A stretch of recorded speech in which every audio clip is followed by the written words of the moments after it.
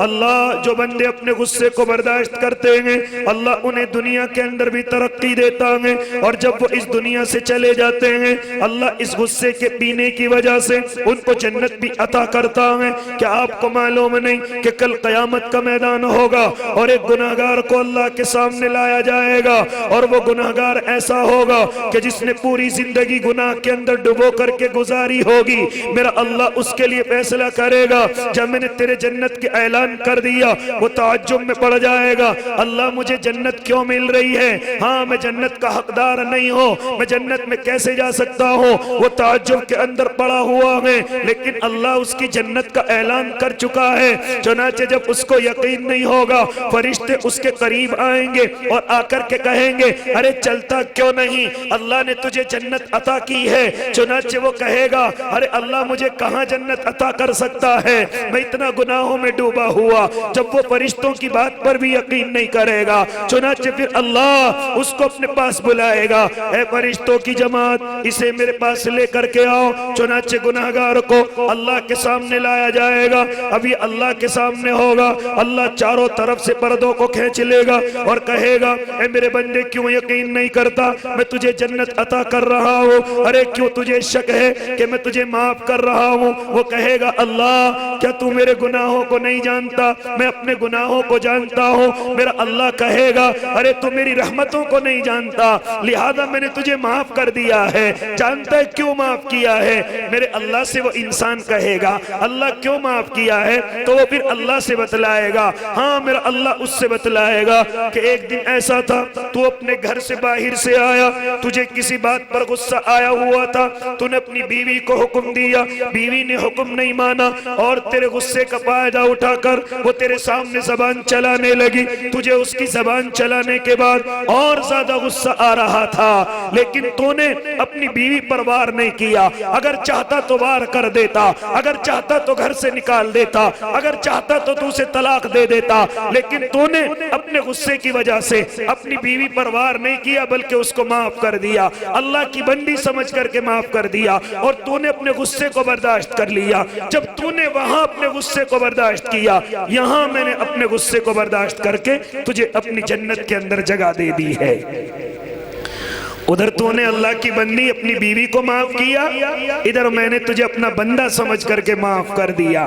تو اس لیے میرے بھائی جو لوگ غصوں کو پینے والے ہیں وہ اس دنیا کے اندر بھی کامیاب ہیں, اور کل قیامت کا میدان ہوگا اللہ ان غصے کے پینے کی وجہ سے اللہ انہیں جنت عطا کرے گا. اللہ تیسری نشانی بتلا دیجئے. میرے اللہ نے تیسری نشانی بتلائی وَالْعَافِينَ عَنِ النَّاسِ, جو لوگوں کو معاف کرنے والے ہوں گے, جو لوگ ان کے ساتھ ایسا معاملہ کریں کہ وہ معاف نہ کر سکیں, یا اسی طرح وہ حق پر ہیں اور حق پر ہونے کے باوجود بھی اپنے سامنے والے کو معاف کر دیں, حالانکہ غلطی سامنے والے کی ہے, ہاں کوتاہی سامنے والے کی ہے, اگر چاہوں تو اس سے بدلہ لے لوں, اگر چاہوں تو اس کی شکایت کر کے اسے سزا دلا دوں, لیکن حق پر ہونے کے باوجود جو انسان لوگوں کو معاف کر دیتے ہیں اللہ انہیں بھی جنت عطا کرے گا, اللہ انہیں بھی جنت عطا کرے گا. اللہ چوتھی نشانی بتلا دیجئے. میرے اللہ نے چوتھی نشانی بتلائی واللہ یحب المحسنین, اور اللہ احسان کرنے والوں سے بڑی محبت کرتا ہے. جو لوگوں پر احسان کرتے ہیں, جو لوگوں کے ساتھ بھلائی کا معاملہ کرتے ہیں, جو لوگوں کے ساتھ خیر سے پیش آتے ہیں, جو لوگوں کے ساتھ حسن سلوک کرتے ہیں, لوگ ان کے ساتھ برائی کا معاملہ کریں لیکن یہ ان کے ساتھ بھلائی کا معاملہ کرتے ہیں, لوگ ان کے ساتھ جفاؤں سے پیش آتے ہیں لیکن یہ ان کے ساتھ وفاؤں سے پیش آتا ہے, تو اللہ احسان کرنے والوں کو بھی اپنی جنت عطا کرے گا. تو جنتیوں کی کتنی نشانی ہو گئی، 4 نشانی۔ پہلی نشانی یہ کہ وہ اللہ کے نام پر ہر حال میں خرچ کرتے ہیں، دوسری نشانی یہ کہ وہ اپنے غصے کو پی جاتے ہیں، اور تیسری نشانی یہ کہ وہ لوگوں کو معاف کرتے ہیں، اور چوتھی نشانی یہ کہ وہ لوگوں پر احسان کرتے ہیں۔ یہ 4 نشانی دعا کرے اللہ یہ میرے اندر بھی آ جائیں اور آپ کے اندر بھی آ جائیں۔ کریں گے نا بھائی انشاءاللہ ان باتوں پر عمل؟ لوگوں کو معاف کریں گے انشاءاللہ، لوگوں پر احسان کریں گے انشاءاللہ، اور اپنے غصے کو برداشت کریں گے، نہ اپنی بیوی پر غصہ اتاریں گے، نہ اپنے بچوں پر غصہ اتاریں گے، نہ اپنے ماں باپ بھائی بہنوں پر غصہ اتاریں گے، نہ اسی طریقے سے پڑوسیوں اور رشتہ داروں پر۔